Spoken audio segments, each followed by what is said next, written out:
Okay, we go. Hey, sir. Sorry for the delay. So you going to a hotel in Pala? Yeah, another place. It's lucky for you. Pala has only one hotel still working.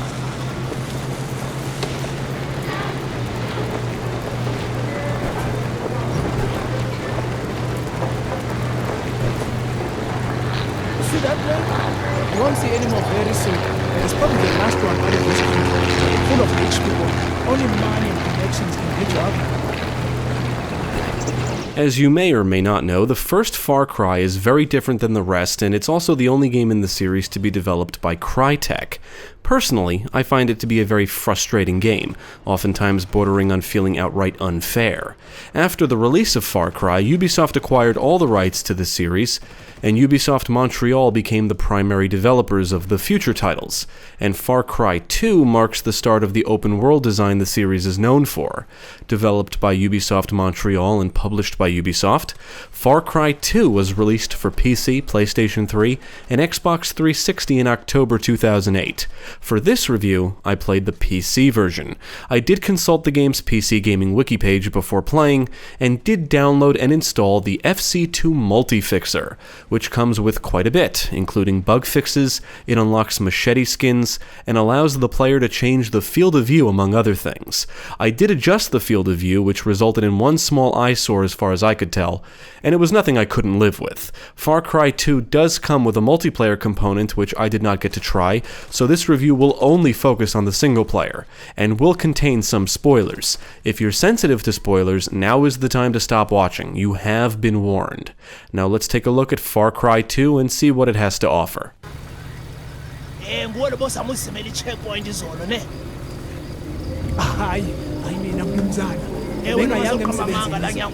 Set in an unnamed African nation, the player is put in the shoes of a mercenary who is sent to the country to kill an arms dealer known as the Jackal, who is distributing weapons to two political forces engaged in a civil war, the United Front for Liberation and Labor and the Alliance for Popular Resistance. The story is primarily conveyed through interactions with NPCs and features almost no cutscenes. I do think there is an interesting plot somewhere in here, but most of the characters you meet and interact with are very uninteresting and forgettable, minus the Jackal himself and the buddies.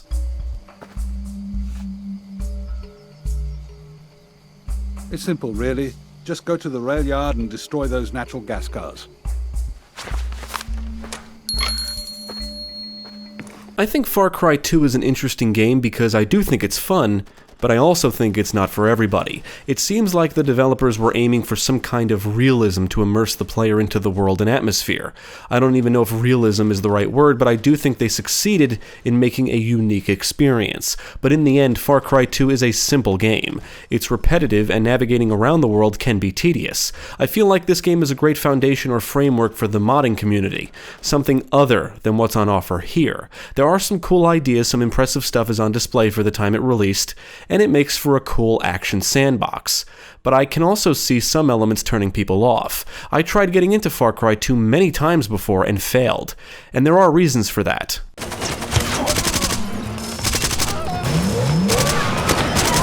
As for the immersion, I think the developers did a pretty good job. Before playing, you must choose your mercenary, and they're all of different ages and come from different places around the world and have different backstories. The HUD is minimal, and you can turn off the crosshair or play on the highest difficulty, where it's off by default. When low on health, the mercenary will tend to any wounds before being able to use a Surette to replenish health. Weapons can get old, dirty, and jam, and enemy weapons are typically dirty, so it's always wise to acquire new, clean weapons from the armory. You can find and drive vehicles, boats, and utilize hang gliders to get around, and bring up a map and use a GPS to figure out where to go. If vehicles take enough damage, you'll need to repair them to keep them going.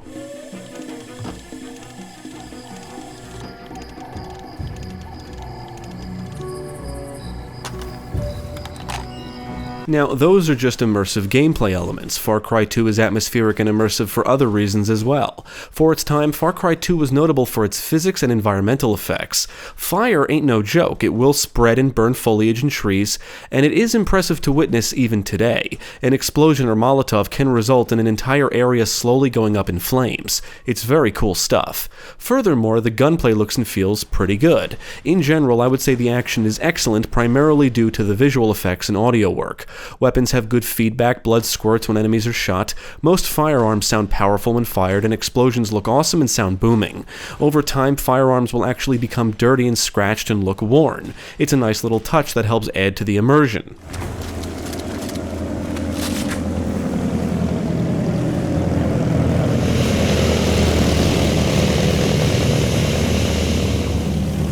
As cool as a lot of stuff in Far Cry 2 is, not everything is great. For starters, malaria is something you have to deal with. The mercenary acquires malaria early in the game and will need medicine to keep it at bay.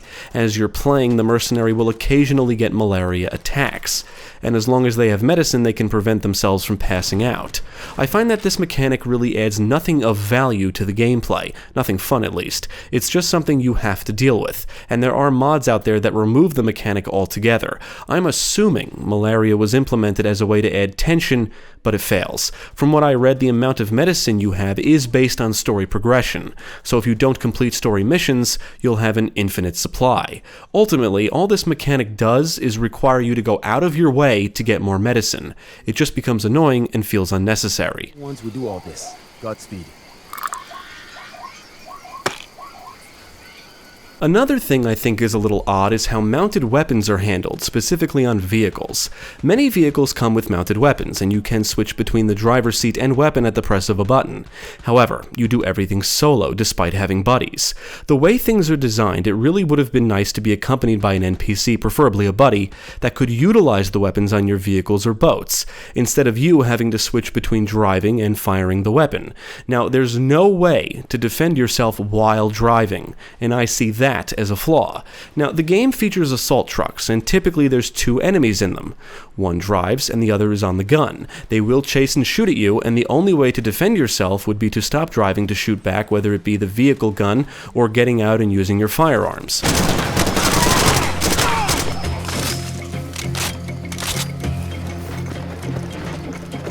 Buddies are characters you meet throughout the game and will offer you optional objectives for bonuses.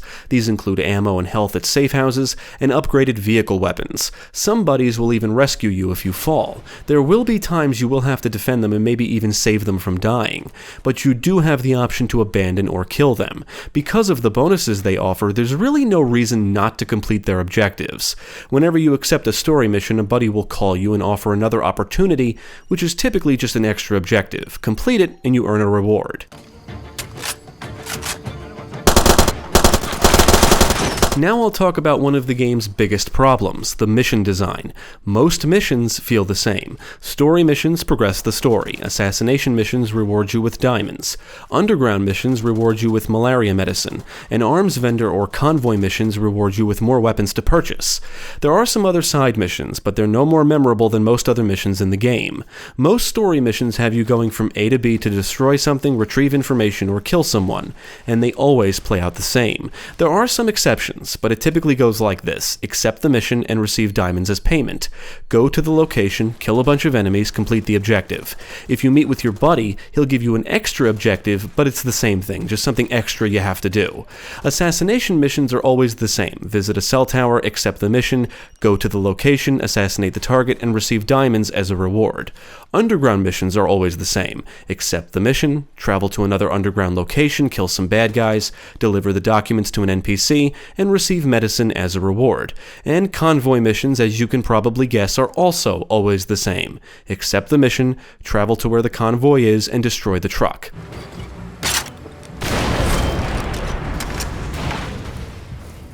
Needless to say, Far Cry 2 has a serious lack of variety. It's not so much the simple objectives I have a problem with, it's the design. There's nothing to mix things up. There's basically no set pieces, few scripted sequences, and little going on in the world around you. There's no traditional boss battles, and all enemies kind of feel and behave the same. Sure, they will carry better weapons the further you progress, but there's no clearly defined types that require specific strategies to eliminate. They all run, shoot, and shout things. Much of the game consists of driving and shooting. After a while, I realized the only real variable was me. How I approached enemies and what weapons I brought with me were the only things that really changed how things played out.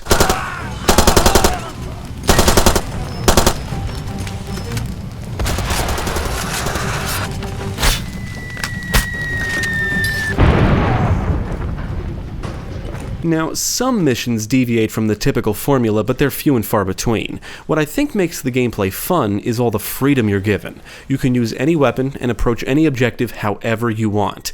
This is why I feel Far Cry 2 makes for a good foundation or framework for something other than what's on offer here. Freedom and action are clearly the primary focus, and I feel there should be more to this. You're free to do whatever you want, can shoot plenty of enemies, and cause all kinds of destruction. That's all good fun, but the actual mission, the structure of the game is just simple and repetitive.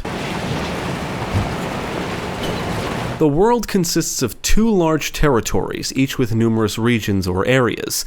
There is a fast travel system in the form of bus stations. You can only fast travel to other bus stations, and there's only about a handful in each territory. Enemy guard posts are littered all over the world, and if you clear them out, enemies will simply respawn after you leave. So there's always going to be bad guys to shoot, and you can encounter enemies driving on the roads.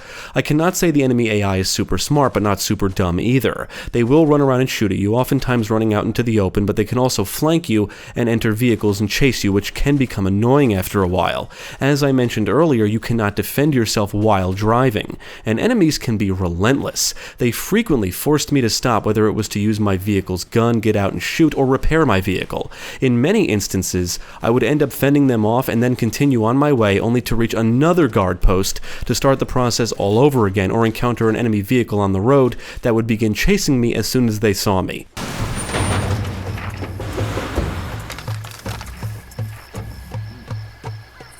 Now, a lot of the action in the game occurs at guard posts because they're everywhere, and the world contains many roads surrounded by rock formations and trees, so oftentimes there's not many ways to go around or avoid guard posts, but it does depend on where you are in the world. Some areas allow for easy off-road shortcuts. I feel like the game tries to encourage you to scout guard posts before jumping into firefights, but after a while, all that does is slow things down. Furthermore, all the guard posts feel the same, and you don't have to travel far before enemies respawn, which can become annoying if you need to travel back and forth.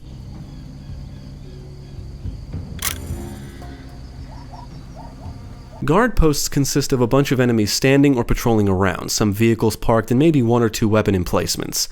If you have the camo suit, you may be able to sneak around or get the jump on enemies, but trying to get anywhere on foot will be slow and time-consuming. Driving vehicles is the fastest way to get anywhere, but it also makes you easier to spot. At a certain point, I decided to stop at each guard post to eliminate the threats, because almost every time I took the risk to drive through them, I was usually unable to outrun any pursuers unscathed.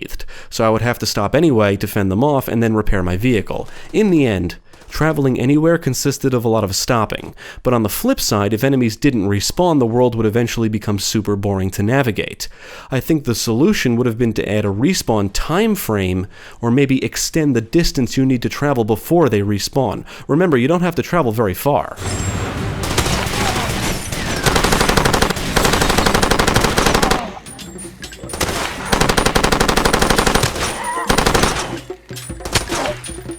Diamonds are the game's form of currency. They are given to you for accepting story missions, awarded to you for assassinations, and can be found in the world. Diamonds and jackal tapes are forms of collectibles and are the incentives to explore. Diamonds can be spent at weapon shops to purchase new weapons, upgrades, and equipment. Any weapons you purchase can always be retrieved from the armory. Now, I will say, I find this weapon unlock system to be somewhat addictive. It's one of the things that kept me going. I was constantly on the lookout for diamonds, and was eager to accept missions just to acquire more so I could buy new weapons and equipment. Far Cry 2 offers a lot of cool weapons, allowing for all kinds of experimentation and ways to approach situations and cause destruction. You can run around all guns blazing, blow everything up, set fires, or even try to be a sneaky sniper. How you go about your business is all up to you, and that kind of freedom is one of the best aspects of the game. You can purchase accuracy, reliability, and ammo capacity upgrades for weapons, repair upgrades for vehicles, Surret upgrades, a camo suit to improve your stealth capabilities, and weapon storage crates so you can retrieve any weapons you place in them from safe houses.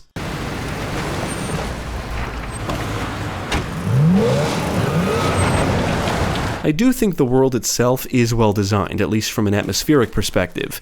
Getting to certain places can be a pain in the ass because you may have to take specific routes, and if you don't stick to the roads, you risk crashing into obstacles like trees and rocks, and sometimes my vehicle would get stuck on things in the environments. Plus, due to the lack of a mini-map, I would bring up the map constantly, just to make sure I was going the right way. The world consists of desert and jungle, animals roaming around, multiple towns and villages, and all kinds of areas to explore. You can roam around the world freely, but unfortunately, there's not much to do outside of the missions. You can look for diamonds, jackal tapes, and engage enemies. That's it. On the flip side, looking at this as an action sandbox, getting into firefights, destroying shit, and starting fires can be a ton of fun. It's just a shame there's not more to it.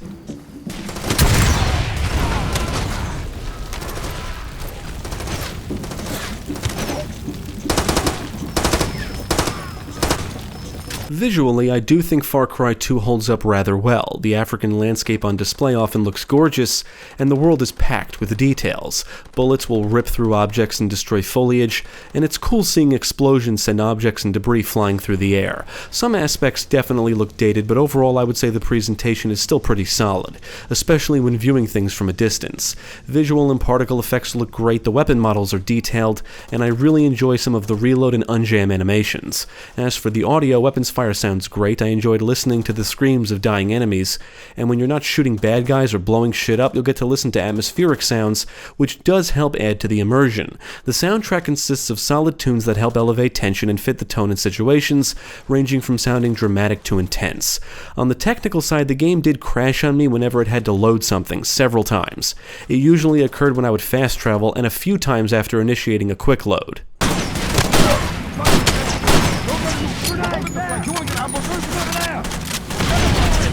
I had fun with Far Cry 2, but it definitely has problems. However, I do think it is a unique game not only in the series but also in the genre, primarily because of the immersion and atmosphere, but some of the design choices are just poor. I like the idea of playing as a mercenary and being thrown into a world with plenty of freedom.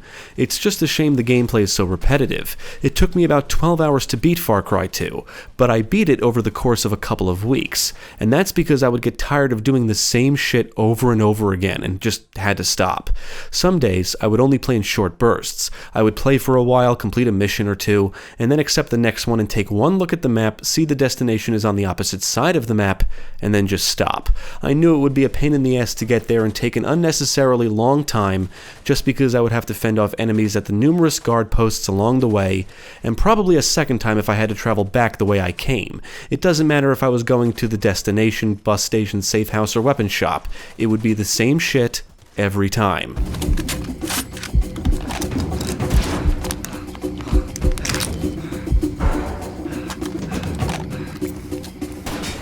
Can't do anything from here.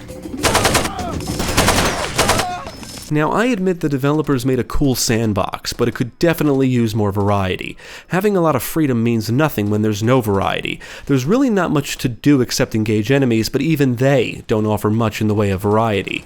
If there were no diamonds or jackal tapes, there would be no reason to explore. Most missions feel the same, all guard posts feel the same, enemies respawn almost immediately after you leave a guard post, much of the gameplay consists of driving and shooting, and getting to a destination can be time-consuming and a pain in the ass. And neither of these things are ever alleviated much, but the atmosphere and immersion only carry things so far. I wouldn't mind traveling long distances if there was more to see or do along the way. Shooting enemies and destroying shit is fun, but becomes repetitive because that's the only form of excitement the game has to offer. Clearing out the same guard posts 5, 10, 20 or more times becomes tiring. You'll basically see everything the game has to offer after about an hour or so. Ultimately, I think you really need to enjoy shooting shit and have patience to enjoy Far Cry 2. Let's check it out.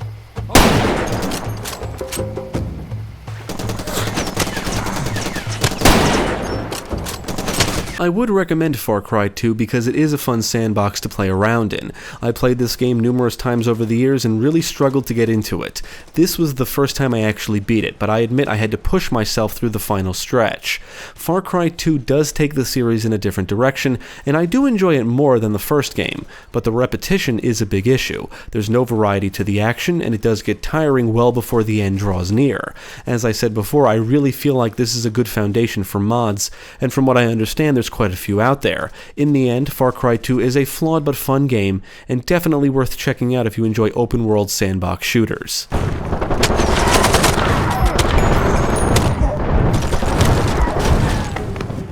Thank you for watching. If you enjoyed this video, check out the rest of our channel, follow us at the links below, and you can also support us on Patreon. If you're interested in more gaming content, check out our friends over at Gamecast.